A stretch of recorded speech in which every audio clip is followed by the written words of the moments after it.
Ditipu 60 juta dari ekspedisi. Siapa yang gak kesel kalau ekspedisi nipu lu sebagai seller? Seakan-akan ongkir itu dibebankan ke seller, padahal ongkirnya sudah sesuai. Inilah kejadian real di mana belakangan lagi banyak terjadi. Sebenarnya ini udah sering terjadi di beberapa tahun yang lalu, tapi belakangan ini lagi hype lagi. Dan salah satu klien gua dan seller-seller lain sudah mengalami kejadian ini. Jadi di video ini gue bakal kasih tau kalian permainan ekspedisi, lebih tepatnya oknum ekspedisi, yang dimana kalian harus ngecek, jangan sampai kalian blunder. Ternyata, jangan-jangan orderan kalian yang harusnya profit malah minus dikarenakan permainan oknum ekspedisi. Ada aja ya oknum-oknum ekspedisi yang tidak bertanggung jawab. Kalau lu belum kena hal ini, semoga lu bisa antisipasi. Tapi kalau lu kena, gue berharap lu bener-bener proses hal ini dan lu ngecek. Karena ini bukan main-main. Udah banyak kejadian yang terjadi mengenai oknum ekspedisi yang membohongi invoice. Gue akan cerita salah satu klien gue. Udah banyak seller yang kena kejadian ini juga. Tapi gue coba bahas ke intinya. Kalian bisa lihat pada invoice ini. Ada customer yang melakukan pemesanan satu produk dengan harga 36.500. Tapi kalau misalnya kalian lihat, ongkir yang dibayarkan itu adalah 200.000 dan disubsidi sama Shopee 40.000 dan dia jadi minus 128.000.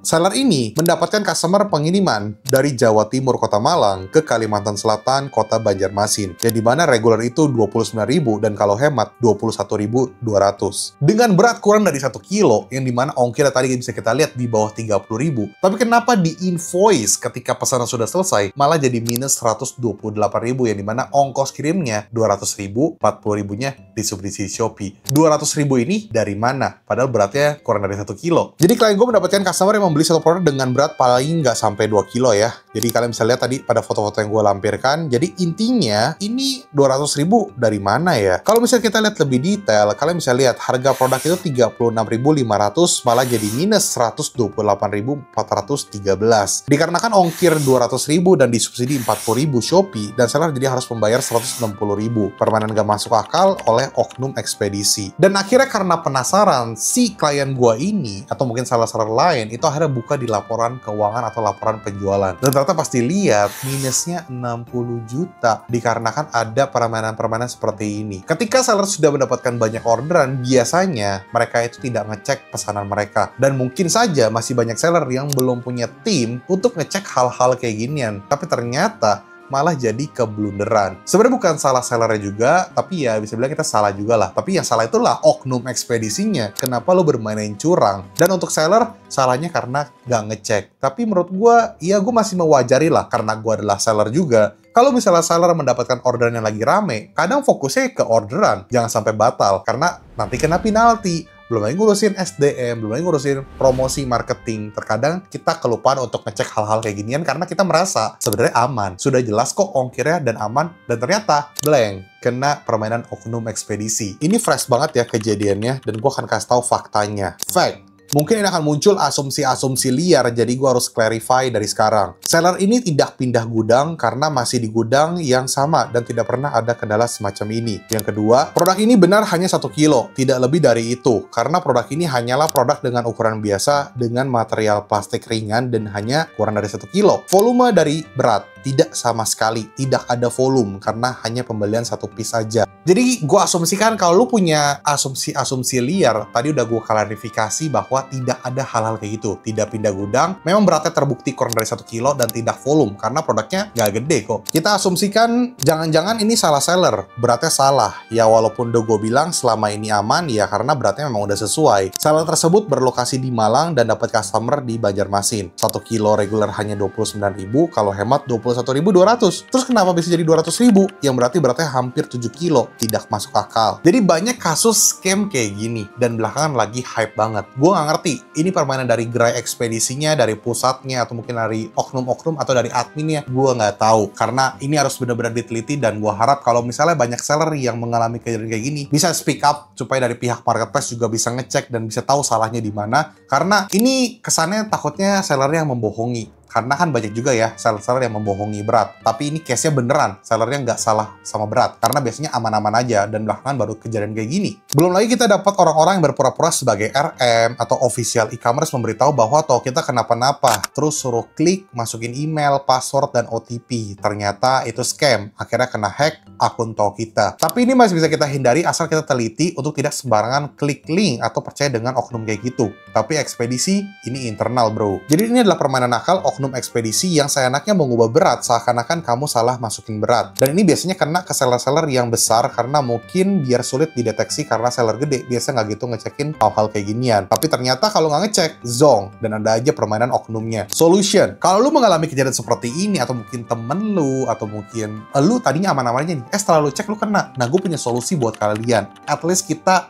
meminimalisir atau mungkin at least ketika lu kena, lu tau lah lu harus ngapain. Jadi gue harus sampaikan bahwa lu harus bertindak tegas. Ada 3 solusi. Yang pertama, lu harus chat customer service, tapi ini suka nggak jelas dijawabnya. Paling dikasih artikel atau dibantu seadanya. Kalau lu punya RM, silahkan hubungi RM lu. Yang kedua, datengin gerai ekspedisi yang lu drop off atau pick up. Kalau lu bisa bawa orang kuat, ya lu bawa aja deh yang bisa ngebantu membuat mereka jadi takut, dan jangan lupa untuk lo rekam. Yang ketiga, kalau udah bener-bener terpaksa dia nggak mau ngaku dan sebagainya, lu bisa ramein di sosmed dengan bukti yang valid. Tapi kalau misalnya mereka ternyata bertanggung jawab, ya tidak usah di-share ke sosial media. Kalian bisa bikin dokumen perjanjian antara kedua belah pihak. Kalau lu masih mau melanjutkan drop off di gerai tersebut, silakan. Kalau nggak mau, ya nggak apa-apa, lu pindah aja. At least lu bisa bicarakan baik-baik. Yang penting lu komunikasikan dan clear masalahnya. Karena rata-rata yang kena sih gede-gede guys. Ini aja 60 juta. Gue pernah denger juga ada yang habis sampai 20 juta, 30 juta, dan ada juga yang 100 juta itu pun ada. Jadi lu mending ngecek. Jadi kalau misalnya mereka nggak bertanggung jawab, ini berat ya. Karena ini kan nominal besar guys. Jadi sebisa mungkin kamu pilih cara yang paling terbaik. Jangan terpancing juga emosinya dan selidiki dulu siapa yang salah. Apakah kamu pernah mengalami kejadian kayak gini?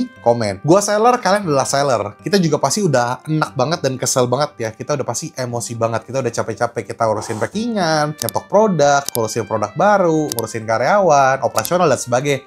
Udah happy-happy jualan, tiba-tiba malah minus gara-gara oknum kayak gini. Jadi kesel ya. Tapi lu cek dulu dan jangan terlalu emosi. Komen juga biar semuanya jadi tahu lah kejadian kayak gini. Balik lagi, karena gue adalah seller, jadi gue ingin mengangkat topik ini. Karena kebetulan gue juga punya wadah sosial media gue untuk gue sharing ke kalian dari experience gue dan experience para seller-seller lain. Di sini gue pengen sharing mengenai hal ini guys. Jadi kalian jangan sampai blunder. Karena gue seller, kalian adalah seller, jadi kita bisa relate. Dan gue tahu ini masih dikit atau mungkin jarang banget yang bahas. Dan gue berharap dengan ada video ini kebuka. Jadi marketplace yang menonton juga jadi tahu ada oknum yang seperti ini, jadi bahaya, dan seller-seller juga bisa bantu untuk speak up kalau kalian kena masalah kayak gini. Dan bisa lampirkan bukti-bukti juga, dan yang valid. Dan pastikan, kalau misalnya emang kalian kena, pastikan kalian bener-bener bukan kalian yang salah ya. Dan nggak salah juga dari pemasukan ongkos berat kalian. Nih, gue sedikit edukasi ya. Ongkos kirim yang kamu lihat saat order, itu estimasi dari sistem. Tapi waktu kurir ambil barang dan timbang di kantor ekspedisi, bisa aja beratnya dibengkakkan. Seller nggak bisa kontrol atau cek ulang, semua langsung dipotong dari saldo. Gampang banget kan buat oknum nakal main di angka berat. Gue paham, kita kesulitan juga buat ngecek ginian. Makanya sistem dari marketplace juga harus dibenahi. So guys, thank you so much sudah nonton video ini sampai detik ini, sampai habis. Dan gue berharap